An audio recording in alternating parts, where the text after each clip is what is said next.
Hermanos, Dios les bendiga, Dios les guarde, que en esta mañana podamos sentir su gracia, su virtud, su poder, su amor, sabiendo que sus misericordias son nuevas cada mañana. Y que en medio de cualquier circunstancia, por muy difícil que sea, Dios camina a nuestro lado. Amén. Amén.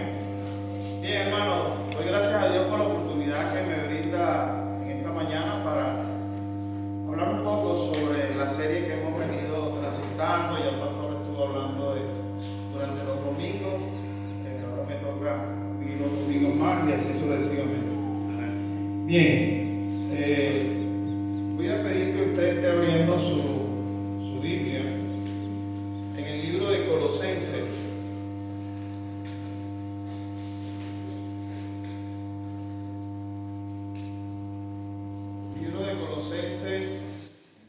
Desde el versículo 9 en adelante. Libro de Colosenses, versículo 9 al 14.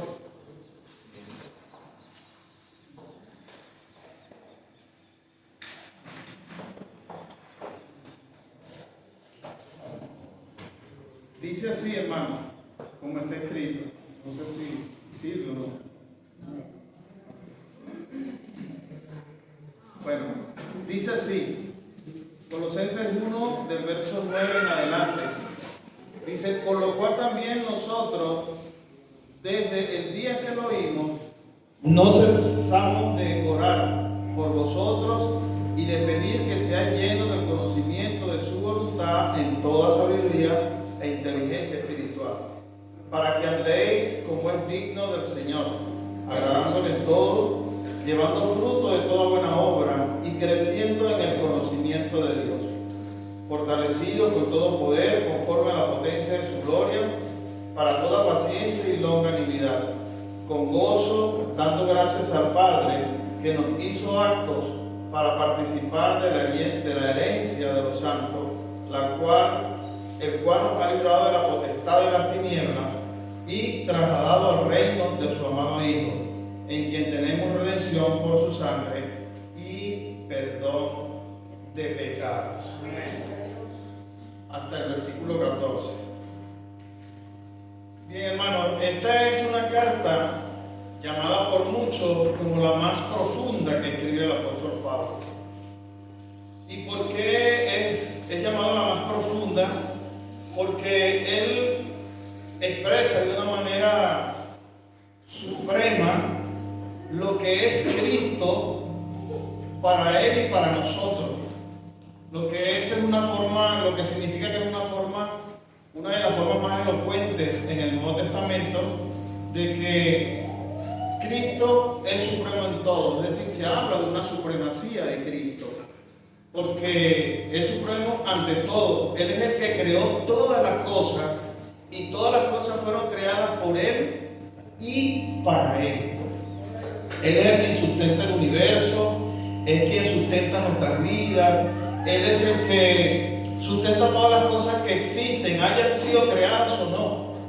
Por eso, esta carta escrita desde la cárcel, y yo decía allí en el 6, decía, para variar, Pablo estaba preso.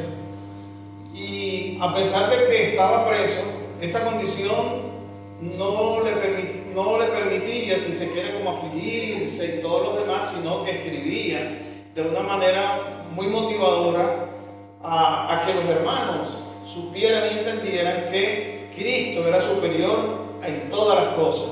Porque como decíamos en clases pasadas, en sermones anteriores, el pastor hablaba que había un peligro inminente que estaba siendo golpeada la iglesia, porque recuerden que Pablo no funda la iglesia, los colosenses, la funda es Epáfras. Epáfras fue un personaje que oyó de Pablo en la prédica de Éfeso, en el primer viaje misionero. Epáfras se convierte al Señor, llega a Colosas, y entonces allí él comienza a pregonar el evangelio, quizás reuniéndose en las casas, y esto se llegó a fundar una iglesia. Pero como todas las iglesias en ese tiempo estaban siendo golpeadas y estaban siendo penetradas por muchas costumbres, por muchos falsos maestros que enseñaban que la persona no era salvo por la fe, sino que tenía que ir más allá, que había un conocimiento que solo estaba reservado para una élite llamada los gnósticos, y que ese conocimiento era superior a la fe.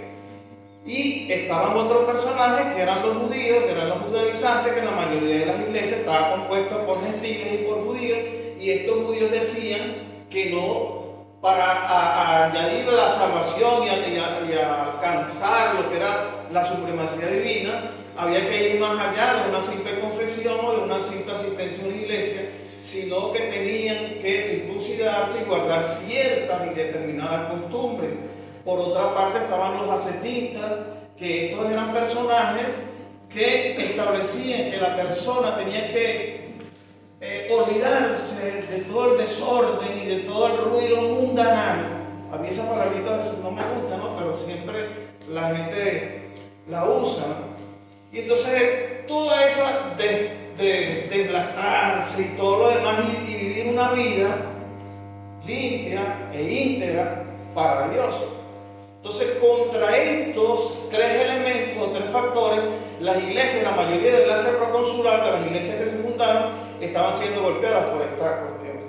¿Qué pasa? Lo decía el pastor la vez pasada, Epafras, preocupado por la situación, va a visitar a Pablo a la cárcel y le dice, oye Pablo, mira, está pasando esta situación, mira, hay gente así, así, así. Entonces, Pablo escribe esta tremenda carta que en estos meses vamos a estar dilucidando. ¿Por qué? Porque para mí es una de las cartas más hermosas, sobre todo si leemos el capítulo 2 de la Biblia o esta carta declara, dice que el conocimiento y toda la gloria está reservada por Él y para Él. Es decir, resalta toda la supremacía de Cristo por encima de cualquier conocimiento, por encima incluso de los ángeles, creo que lo vamos a ver más adelante, por encima de los ángeles, por encima de cualquier cosa. Y por eso es necesario que en esta mañana sigamos estudiando esta carta. Ahora, cuando nosotros leemos los versículos del 9 al 14, observamos que no hay una separación entre versículo y versículo, sino que es una oración completa que hace el apóstol Pablo. Ahora, ¿qué notamos nosotros en esa oración completa del 9 al 14? Dice que en primer lugar se plantea el hábito de oración que tenía Pablo. Un tipo que se la pasaba preso, que se la pasaba en conflicto, que una vez lo colgaron por una cuerda y lo dieron por muerto, que una vez le cayeron a piedra, guaratara, pedrada, un fin, toda una serie de detalles, pero nada de eso detenía la vida de Pablo en la expansión del Evangelio. ¿Por qué? Porque su fundamentación, su poder estaba en la oración, era un hombre de oración.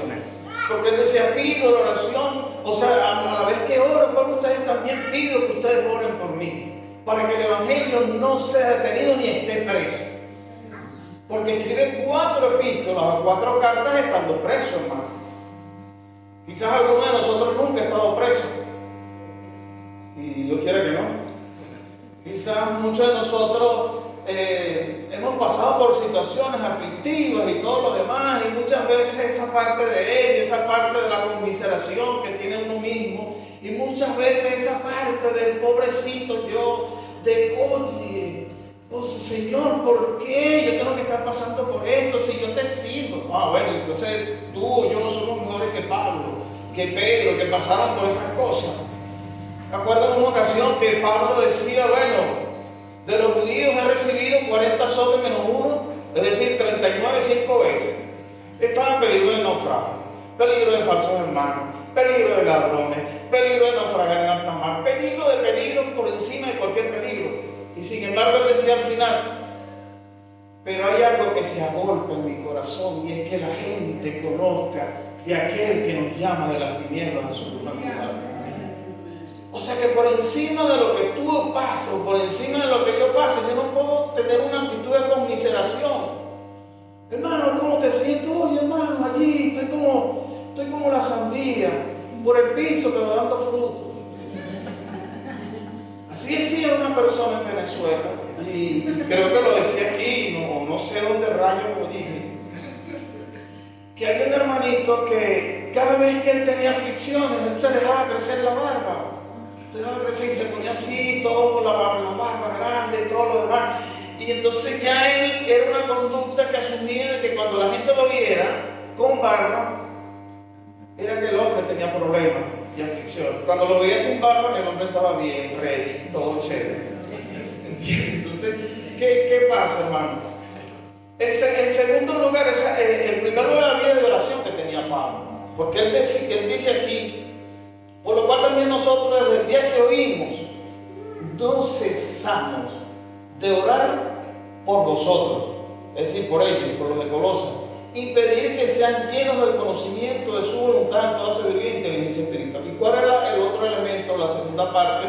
Era que lo que el apóstol Pablo pide por los hermanos de Colosas. ¿Qué pide por los hermanos de Colosas? Porque oraba incesantemente por ellos. Pero la Escritura también nos dice qué pedía Pablo por los hermanos de Colosas.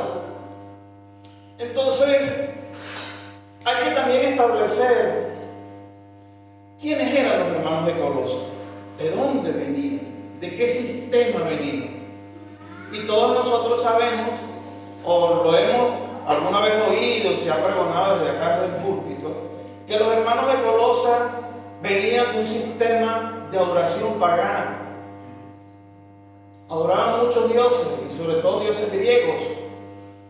Dios de la fertilidad, el Dios de esto, el Dios de aquello. Y entonces ellos estaban impregnados de esa adoración, y que esa adoración muchas veces terminaba en orgías, en francachelas, en borracheras y todo lo demás. Pero ahora dice que cuando ellos vienen a Jesús, Él se contenta porque Él está viendo en ellos de que hay fruto que se está produciendo de ese convertimiento de ellos. Si cambiaron una forma de adoración, no fue que la cambiaron de una forma de adoración por otra, sino que cambiaron una forma de adoración por la adoración al Dios verdadero, al Dios que sustenta todas las cosas, al Dios que todo está hecho por Él y para Él, al Dios que nos nutre de su misericordia, de su gracia, de su virtud, de su poder, de su fuerza. Entonces, esos dos elementos nosotros los vemos. Por eso dice aquí que para que sea lleno del conocimiento de su voluntad en toda sabiduría e inteligencia espiritual. Ahora, hermano, el apóstol Pablo establece aquí lo que tiene que ver con la parte de lo que es la soberanía de Dios en nuestras vidas. ¿Por qué? Porque establece lo siguiente, o dice que él oraba por ellos, pero a su vez pedía que oraran por otros, por la iglesia orara por él. Y para mucha gente, y nosotros pudiéramos decir que la oración es un misterio. ¿Por qué es un misterio? Porque por un lado nos enseña que Dios es soberano, que tiene el control de todas las cosas, que tiene el control de nuestras vidas y sobre todo lo que ocurre en el mundo. Yo quisiera que nosotros vayamos a Daniel capítulo 2, por favor. Daniel capítulo 2. Y entonces ahí nosotros vemos, dice que es un misterio. ¿Por qué? Porque la soberanía, en Daniel capítulo 2, verso 19 al 23. Dice, entonces el secreto fue revelado a Daniel en visión de noche, por lo cual bendijo Daniel al Dios del cielo. Y Daniel habló y dijo, sea bendito el nombre de Dios de los siglos en los siglos, porque suyos son el poder y la sabiduría. Él muda los tiempos, las edades, quita reyes, pone reyes, da la sabiduría a los sabios y la ciencia a los entendidos. Él revela lo profundo y lo escondido, conoce lo que está en tinieblas y con él mora la luz. A ti, oh Dios de mis padres, te doy gracias, te alabo, porque me has dado sabiduría y fuerza, y ahora me has revelado lo que te pedimos, pues nos has dado a conocer el asunto del rey. Entonces, por eso cuando decimos que es un misterio la oración, dice porque la palabra nos muestra que Dios es soberano, por un lado, pero también dice que hay unas peticiones cumplidas, que el Señor nos da la oportunidad de que obre a nuestro favor a través de la oración.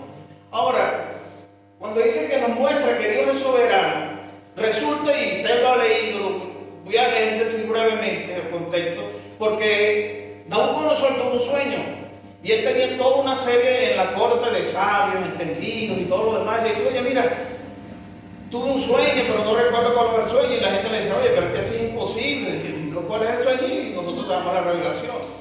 No, pero es que tú sabes que el problema no es ese, el problema es que tenemos que saber cuál es el sueño para poder darte la revelación, la interpretación. Resulta que todo llega a oídos de Daniel. Y Daniel lo primero que dice, mira, hay un Dios en los cielos que revela todos los misterios.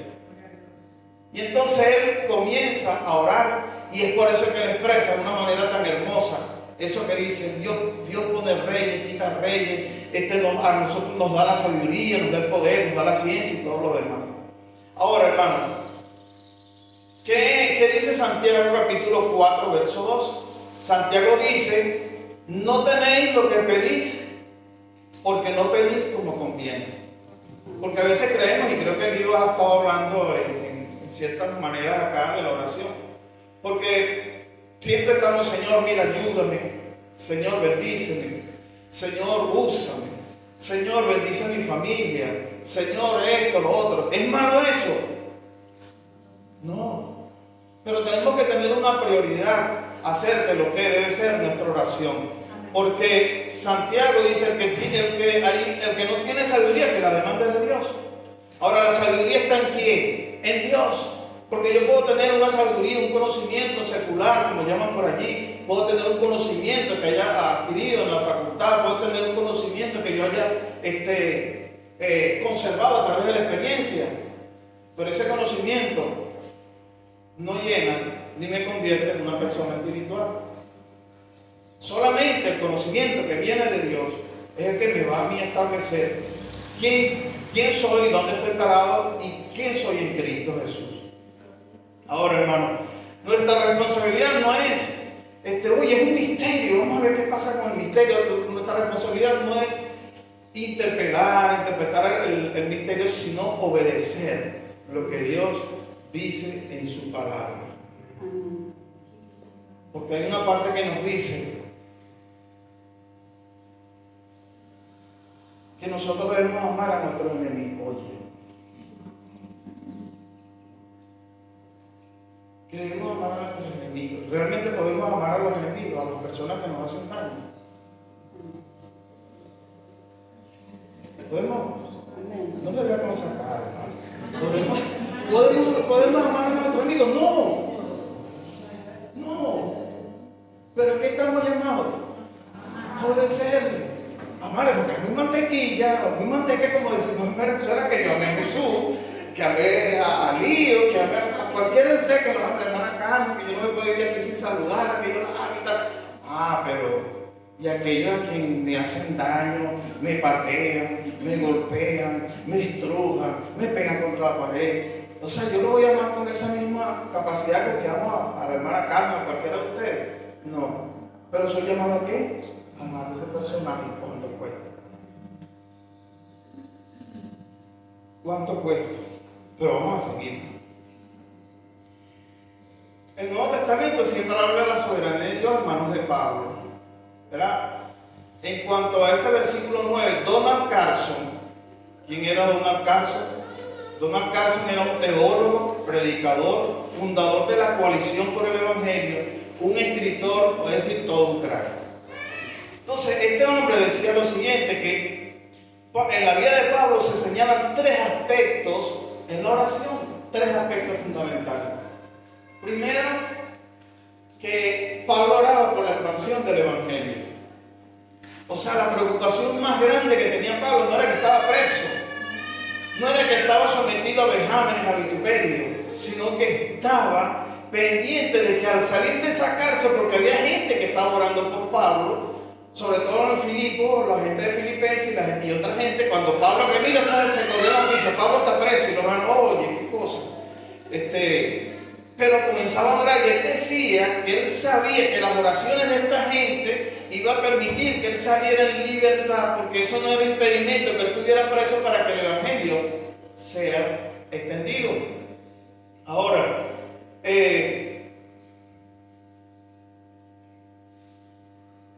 Dice por la expansión del Evangelio. Lo otro, el número 2. Y oraban incesantemente por las personas que no conocían. Pablo no conocía a los hermanos de Colosas. Él dice, en una parte dice que bueno, que ustedes no conocen ni siquiera mi rostro. Pero dice que oraba fervientemente. Dice que no cesaba de orar por vosotros. Y esa oración lo tenía para que Dios siguiera derramando de su gracia sobre estos hermanos. Ahora, había que preguntarse, cuando yo oro incesantemente por alguien que no conozco, o nosotros oramos incesantemente por el círculo que está cercano a nosotros, por los amigos, por los hermanos, por la familia. O sea, si nosotros hacemos eso, miren, el mismo caso dice que si el límite más remoto de nuestras oraciones es nuestro círculo de amistades, eso puede indicar cuán pequeño y egocéntrico es nuestro mundo. Porque si nosotros oramos por nosotros mismos, y eso está bien, está mal, no está mal. Pero este hermano dice que nosotros debemos orar por todos los creyentes del planeta. Pero usted y yo podemos decir, imagínate tú, orar por todos los creyentes del planeta. ¿Pero qué? Nosotros podemos orar de manera general. Porque sabe usted, hermano, que hay muchas partes del mundo en que no hemos ni siquiera visitado, que hay hermanos que están sometidos a prisiones. Hay una página que Diana me mencionó hace cierto tiempo y dice Puertas Abiertas, que son misioneros que están siendo perseguidos en todo el mundo. Muchas veces nosotros ni nos enteramos de eso. Y por otra parte, los hermanos que predican clandestinamente en China. ¿Sabe usted que hay hermanos que predican en las casas, en apartamentos, so pena de que sean condenados a cadena perpetua y a trabajos forzados? Y Alberto una vez me regaló un librito que hablaba sobre eso. Y era tremendo cuando decía que había pastores que se reunían en casas, escondidos, con la luz apagada y todo lo demás, enseñando a otros, pregonando el Evangelio. Nosotros, usted y yo, oramos por esa gente. Por eso es que son perseguidos en los países islámicos. La gente le vuela la cabeza de su sitio por pregonar el Evangelio. Oramos nosotros por esos hermanos que dan su vida en virtud de que el Evangelio sea expandido. Tenemos que aprender a interceder por esos hermanos. ¿Por qué? Porque la intercesión por esta gente que nosotros no conocemos, hermano, sustenta el compañerismo que debe existir como iglesia, como hermanos. Que aunque yo no los conozco, que pueda saber lo que hacen, pero que aunque yo no los conozco, siempre estemos orando por ellos. Siempre suena por internet, mira, a varias personas los van a matar porque hoy están pregonando el Evangelio. Y de repente a veces nosotros lo pasamos, no, esto es más de lo mismo. O sea, que podamos tener esa parte de orar por aquellas personas que están pasando por situaciones terribles. Y la otra dice, combinando peticiones de oración con acciones de gracia. Ahora, Pablo fue instado a escribir esta carta por un reporte que había recibido, como les decía. Y dentro de esa carta había detalles alentadores acerca de su fe, a pesar de lo que estaban pasando, de que prácticamente los falsos profetas estaban minando su iglesia. Pero había en Pablo unos momentos de acciones de gracia, que él le decía para que no cesamos de orar por vosotros y pedir que se llenen el espíritu de sabiduría, el poder de Dios, dice, fortalecidos en todo poder conforme a la potencia de su gloria, para paciencia y longanimidad. El 12 dice, con gozo, dando gracias al Padre que nos hizo aptos para participar de la herencia. ¿Qué es lo que nos hace falta a nosotros como creyentes? Pablo estaba atento que había problemas, pero él estaba y se enfocaba más en la parte de agradecimiento, en la parte positiva, lo que producía gozo. Que estaban creciendo, que estaban dando fruto, que eran personas que habían conocido el Evangelio, sus vidas habían sido transformadas y que ahora tenían un nuevo sistema de adoración, es decir, donde crecían porque sabían a quién estaban adorando y sabían por qué lo estaban adorando. Ahora, dice que ¿qué más debe haber en el cristiano? Palabras de agradecimiento, o sea, de oración, pero agradecimiento. Y muchas veces nos enfocamos en las cosas malas, le damos mayor amplitud a las cosas malas que a las buenas. Decimos, no, en la iglesia no funciona nada. No, que esto, que no digo esto, nada más. O sea, en todo, hermano, eso es así. O sea, que en la iglesia hay cosas que yo no estoy de acuerdo. Por esto, y hacemos toda una argumentación teológica y toda una argumentación exegética. Y pasamos por alto que en medio de esas situaciones, que puede ser que sea verdad, que haya cosas que se están trabajando, pero que en esa situación hay hermanos que han crecido en la fe. Que hay hermanos que han crecido, que su vida se nota que ha variado, que su vida se nota que ha sido transformada. Y por eso nosotros tenemos que darle gracias. Oye, gracias por el hermano, porque en tan poco tiempo hemos visto su crecimiento, en tan poco tiempo hemos visto que se abraza con los hermanos, que busca, que está pendiente, quien no viene a mandarle un mensaje, como siempre hemos dicho, que no viene a mandarle un mensaje, no le manda un mensaje. Entonces cuando tú no vengas, cuando tú no te mandes mensaje, no te quejes. Porque hay gente que se queja. No, es que yo estuve casi 3 meses sin ir a la iglesia y nadie me mandó un mensaje. Pero tú mandabas mensaje cuando alguien faltaba. Tú visitabas a alguien cuando alguien no lo visitaba. Muchas veces exigimos cosas que a veces nosotros no hemos podido cumplir. Entonces, en ese acto de agradecimiento, por encima de las cosas que yo pueda ver, yo tengo que exaltar aquello que es digno de exaltar. Es decir, el crecimiento de la persona. Que en medio de las situaciones difíciles, que en medio de lo que yo no puedo estar de acuerdo, hay gente que está creciendo. Hay gente que oyó la palabra. Hay gente que esa palabra que dice, echa tu pan sobre las aguas, Eclesiastés, porque después de muchos días lo hallarás. Entonces, eso es hermoso, hermano. Entonces, ¿por qué es necesario que nosotros conozcamos más de esa palabra? Que ese conocimiento me lleve a mí a entender muchas cosas.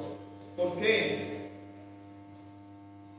Calvino decía una parte, Calvino decía lo siguiente: la fe no descansa en la ignorancia, la fe descansa en el conocimiento. Porque dice la fe no descansa en la ignorancia, porque si yo a la fe no le añado ese conocimiento, y que ese conocimiento tiene que ver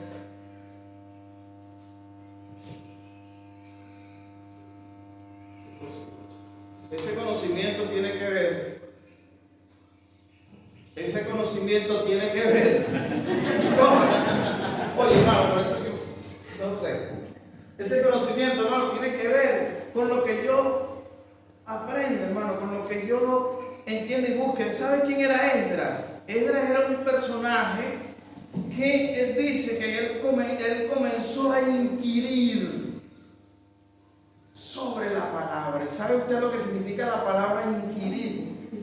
Investigar exhaustivamente sobre algo. Pero él inquiría en la ley, la Torá, todo aquello que hacía que el pueblo se reconviniera del error de su mal camino, de su pecado, y comenzara a adorar a Dios. Y Jesús dice en una parte, hermano, escudriñad la Escritura, porque en ella os parece que tenéis la vida eterna, y ellas son las que dan testimonio de mí. Entonces, si usted y yo no profundizamos en lo que dice Pedro, en segunda de Pedro, capítulo 3, verso 18, creced en la gracia y en el conocimiento de nuestro Señor Jesucristo. Ahora, ¿cómo crezco yo en la gracia? Si yo no leo la Biblia, si yo medianamente en la semana no me comunico con mi Dios espiritualmente, si no me comunico con mi Dios en oración como lo hacía Pablo, o sea, ¿cómo voy a crecer? Voy a ser un organismo que no se va a quedar raquítico, que se va a convertir en un tipo esponja, que todo lo que oiga lo atrae, todo lo que oiga lo acepta. Porque vivimos en un mundo, lo decíamos en el 6, en el grupo de teólogos que nos estábamos reuniendo allí, decíamos, hermanos, que vivimos un mundo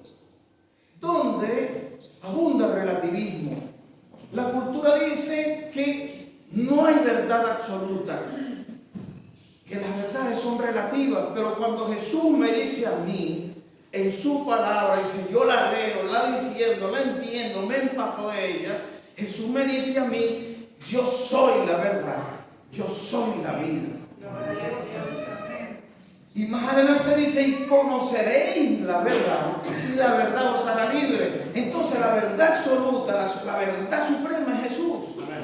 Es lo que me dice esta palabra. Entonces si yo no me empapo, si yo no la leo, si yo no la escudriño, en un momento, porque vivimos en una sociedad donde, hermano, usted tiene que trabajar 12 horas como lo hago yo, a veces tenemos que trabajar 10 horas y todo lo demás, y llegamos hiper mega recontra ultra cansados y a veces no nos da la oportunidad de leer. Pero hay que hacer un esfuerzo en leer la Escritura, porque si usted ni yo la leemos, no nos vamos a nutrir de esa savia que es lo que va a llenar nuestras vidas.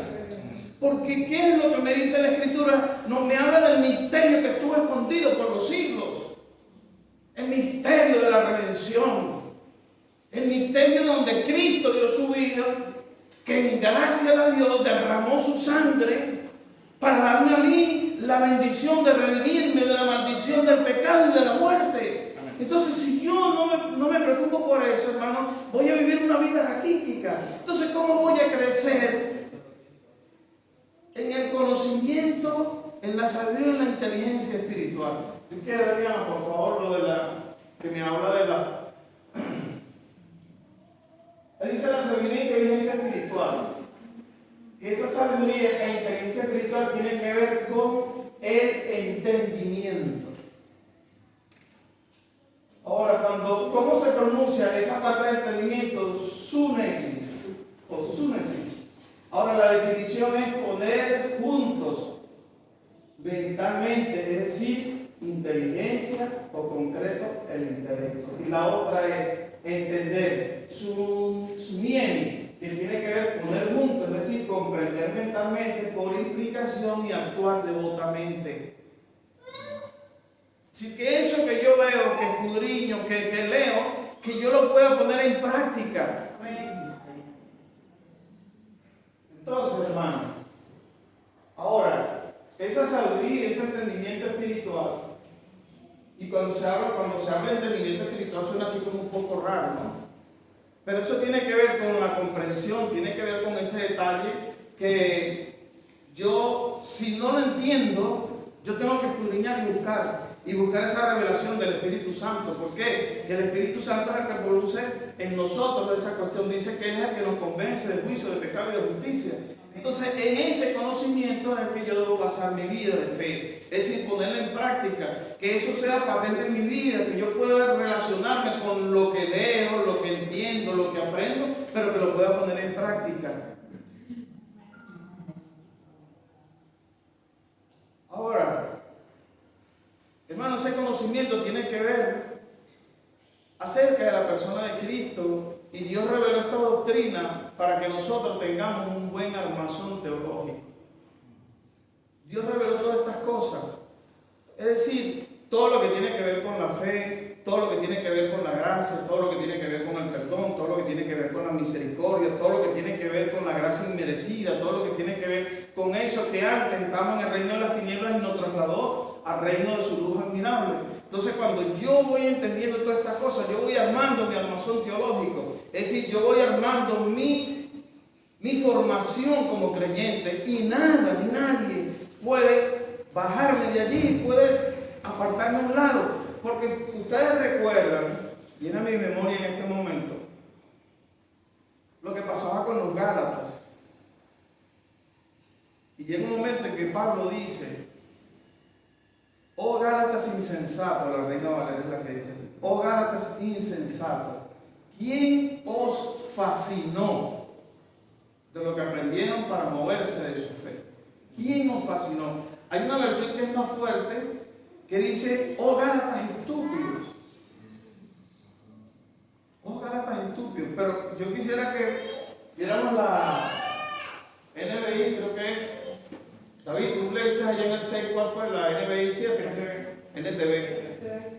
Bueno, dice, la NTV dice así, hermano: estoy horrorizado de que ustedes estén apartándose tan pronto de Dios, quien los llamó a sí mismo por medio de la amorosa misericordia de Cristo, están siguiendo un evangelio diferente que aparenta ser una buena noticia, o que aparenta ser la buena noticia. Hay gente que le fascina, sobre todo muchos predicadores, no critico la parte no estoy siendo una crítica destructiva de los predicadores, sino que llegan a las iglesias y dicen, bueno, sé que aquí hay personas que están pasando por situación difícil, sé que hay personas que están buscando una revelación de Dios, que están buscando que Dios les hable en esta noche o en esta mañana, y dice, bueno, Dios te dice tal y tal y tal cosa, y la gente, wow, o sea, Dios le reveló mi condición. No fue que Dios te reveló su condición, es que en medio de tanta gente, 2.000, 3.000 personas, debe haber una persona que esté pasando por situación difícil, por una situación aflictiva, por una situación de enfermedad, porque se le haya muerto algún pariente, porque hayan echado del trabajo. Debe haber, entonces, ¡oh, qué tremendo! Entonces hay gente que se convierte en que van buscando las emociones. Van a las iglesias buscando, no, voy a ir a la iglesia para que Dios me hable. Bueno, se revela, hermanito, que en todo tiempo, o sea, tiene tiempo que no lees la Biblia. Porque no es que yo tenga que ir a la iglesia para que Dios me revele las cosas, mi condición me revele las cosas. O sea, la Biblia establece que lo que está escrito en ella es la voluntad de Dios. Porque hay gente que se la pasa buscando la voluntad de Dios. ¿Con quién me casaré? ¿Qué carrera estudiaré? ¿Qué voy a hacer cuando sea grande? ¿Seré astronauta, panadero, lo que sea? O sea, no, hermano. Y aunque lo diga sarcásticamente, si bien es cierto que usted y yo debemos orar por las cosas, en Tesalonicense dice, orar sin cesar, dar gracias en todo, porque esta es la voluntad de Dios para con nosotros en Cristo Jesús. Si bien es cierto, usted cuando la persona que está soltera, porque ya lo que nos hemos casado hemos tenido la dicha de que tenemos una persona idónea a nuestro lado, y es la persona que nos ha acompañado en este transitar de la vida, y gracias a Dios por ese tesoro. Pero cuando la persona está soltera siempre busca con quién me casaré. Incluso en mi palabra tenía un libro que decía con quién me casaré. Entonces, si bien es cierto, la persona tiene que ver, observar, si hay alguien que la trae, tiene que ver toda el árbol genealógico, tiene que ver toda esa serie de cosas y en base a esas situaciones tomar la decisión más sabia. No es que yo tengo que buscar, oye, Señor, revélame. Si es con fulano o con mengano. Ah, no, ya tienes 2 candidatas. O sea, si es con fulanito, bueno, porque si me pega el chino, me agarro el cinaría. Si no es con una, es con la otra. Entonces, o sea, ¿qué carrera voy a estudiar? Chamo, si tú tienes, ¿qué es lo que más te agrada? ¿Qué es lo que más te llama la atención? Incluso hay partes donde te dan orientación a los estudiantes para que asuman una carrera X. Y eso tiene que ver con la decisión que tú tomas. Eso no tiene que ver con otra cosa. Ahora, ese conocimiento del que Pablo habla, hermano, no es para llenar nuestras cabezas nada más de teología, y nada más de hermenéutica, y nada más de exegética, sino que se refiere a que andemos como es digno del Señor. Dice, agradándole en todo, llevando fruto en toda buena obra.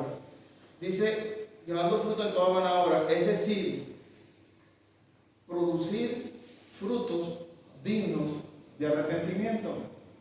Porque ¿qué es lo que dice Mateo 24? Mateo 24 hay una parte que dice que produzcamos frutos dignos de arrepentimiento. Porque ¿qué es lo que señala? Y Pablo lo veía. ¿Qué es lo que señala? Lo que decía Pablo en los Colosenses, que veía en las personas frutos. Entonces tenemos que dar frutos dignos de arrepentimiento. Podemos tener mucho conocimiento y que eso pueda generar de repente admiración en mucha gente. Pero ¿qué es lo que nosotros tenemos que reflejar? Tanto en la iglesia como fuera de la iglesia. Tenemos que reflejar a un mundo que hay alguien que actúa en nosotros, que es Dios, que produce eso. Nuestra mente o nuestra meta no es que nosotros provoquemos alabanza y admiración en las demás personas, sino que provoquemos alabanza y admiración, que la gente diga: yo quiero servirle a Dios que esta persona sirve. Amén. Entonces, dice: fortaleciéndonos en el poder conforme a la potencia de su gloria, en toda paciencia y longanimidad.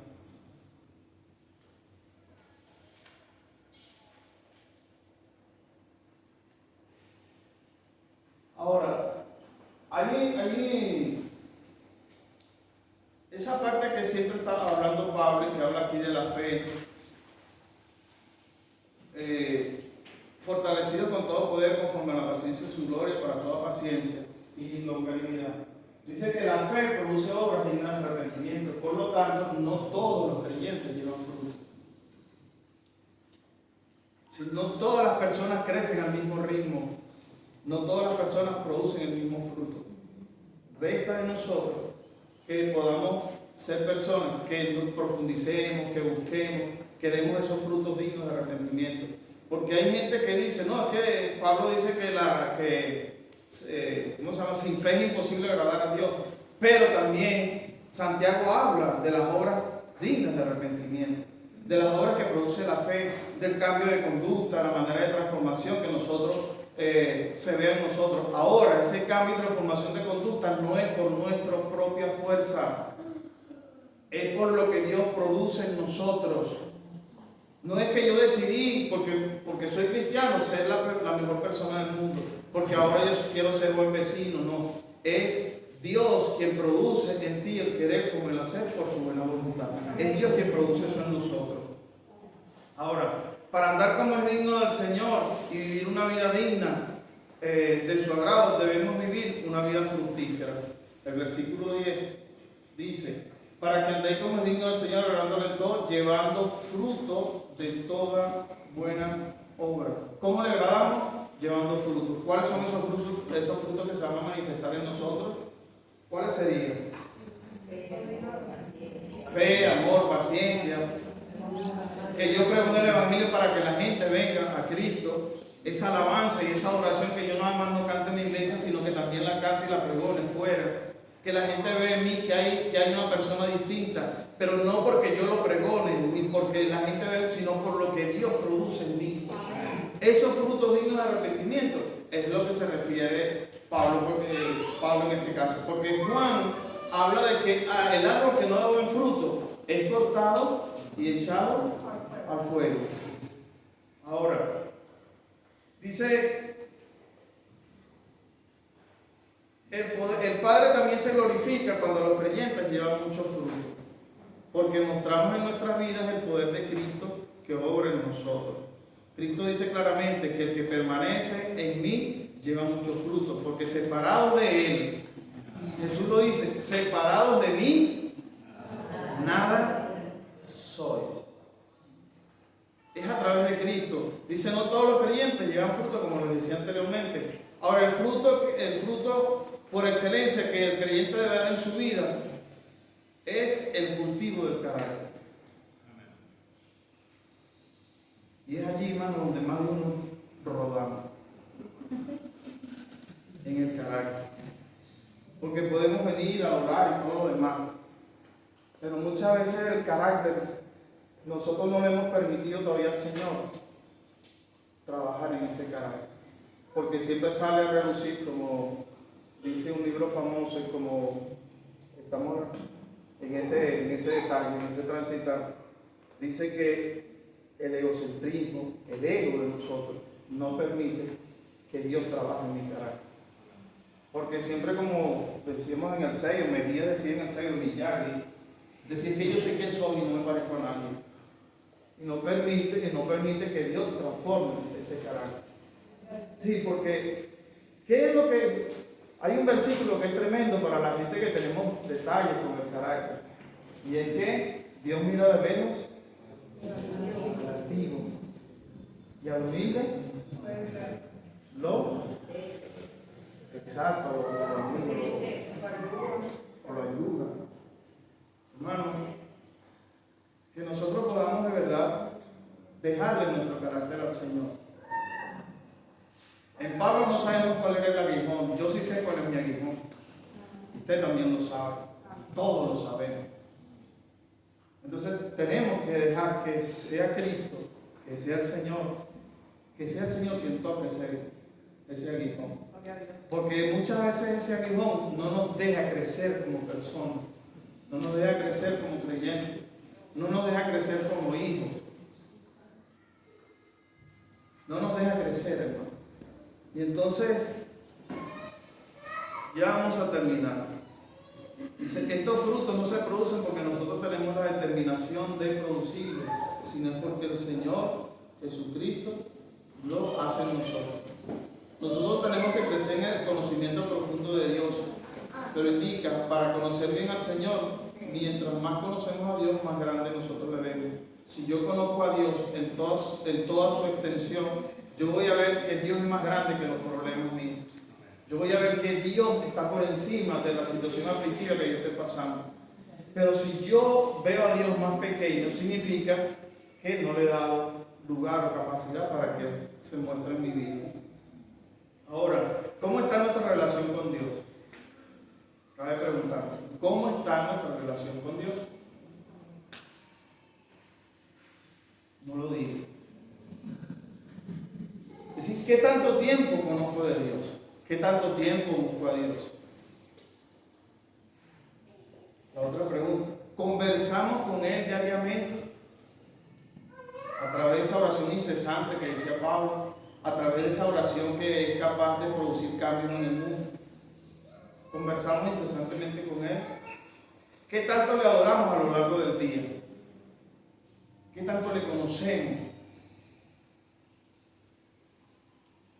Hay gente, hermano, que solamente abre la Biblia y lee la Biblia cuando vienen los domingos, o cuando vienen los miércoles. No lo digo por la iglesia acá, no lo digo por ustedes, pero ustedes se los digo. ¿Qué tanto nosotros estudiamos la Escritura? Y nos hemos esforzado, y está bien, yo admiro eso, que seamos una iglesia bíblica, que seamos una organización bíblica, que seamos un organismo vivo. Porque ese organismo vivo es el que produce esa fe, esa esperanza y ese amor del que hablaba el pastor la vez pasada. Ahora, no se trata de tener una cantidad de información, sino que esa información yo la pueda poner al servicio de los pies del Señor y de la gente. Ahora, hermano, yo quisiera finalizar. Hay una parte que a mí me fascina mucho y es Josué, capítulo 1, versos 7 al 9.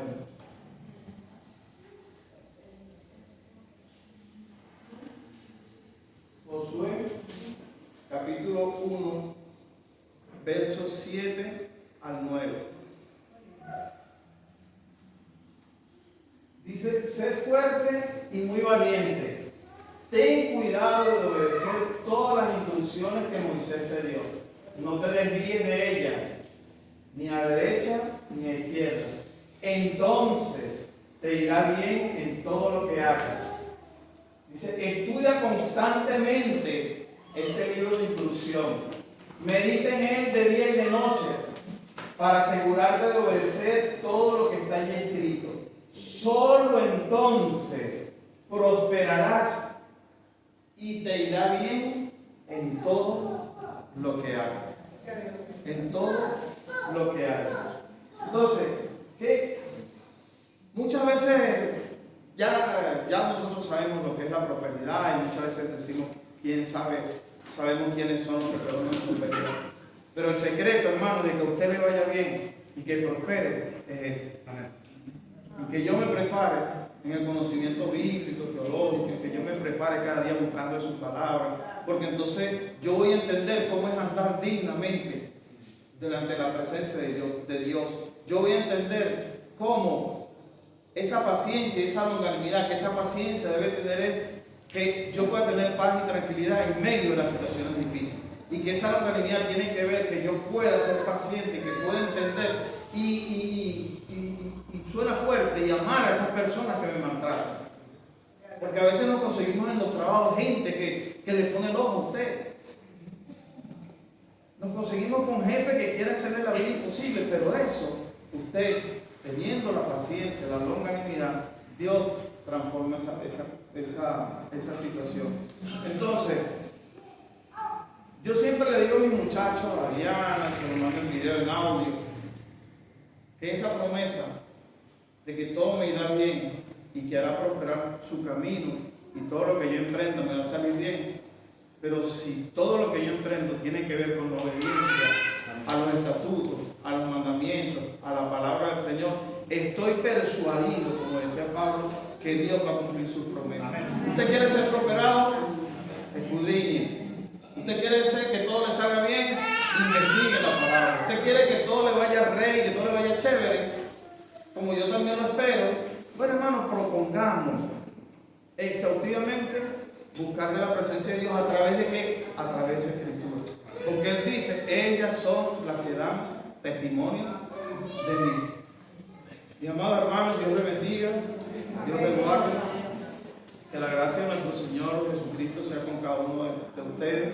Y ese verso 12 dice, al tener una condición humana pecaminosa, no tenemos el derecho de recibir regalos voluntarios por parte de un Dios santo. Sin embargo, el Señor en su misericordia y su gracia nos otorga bendiciones inmerecidas. Por eso se dice que la gracia es un don inmerecido. Nuestra condición humana es de hacer todas las cosas de continua hermano, pero Dios, en su gracia y en su misericordia, produce en nosotros, nos transforma, sin que nosotros le busquemos en espíritu y en verdad. Vamos a estar orando porque hay otras cosas que hacer en esta mañana. Señor Dios Todopoderoso, te damos gracias, Padre, porque cada vez que leemos tu palabra, y como decía el pastor en unas ocasiones, nos confrontas. Y que esa confrontación, Señor, tú quieres que sea para bien. Que podamos entender, Señor, que en medio de todas las cosas, nuestro crecimiento, nuestro avance como ser humano, nuestro conocimiento en ti tiene que ver con esa gracia, con ese escudriñar. Y que ese conocimiento, esa sabiduría, esa gracia viene de conocer y comprender lo que tú quieres decirnos a través de tus palabras. Señor, guárdanos en tu verdad. Tu palabra es verdad, como dice la palabra. Señor, en esta mañana esperamos que todo lo que resta del servicio, Señor, que tú puedas fortalecer nuestra vida, que tú puedas enseñarnos el día a día. Señor, gracias, porque tú eres bueno y para siempre tu misericordia. Bendecimos tu nombre desde ahora y para siempre, Señor. Y gracias por tu don inefable. Gracias por esa soberanía en nuestras vidas. Gracias porque no hemos sido consumidos por tu perdón.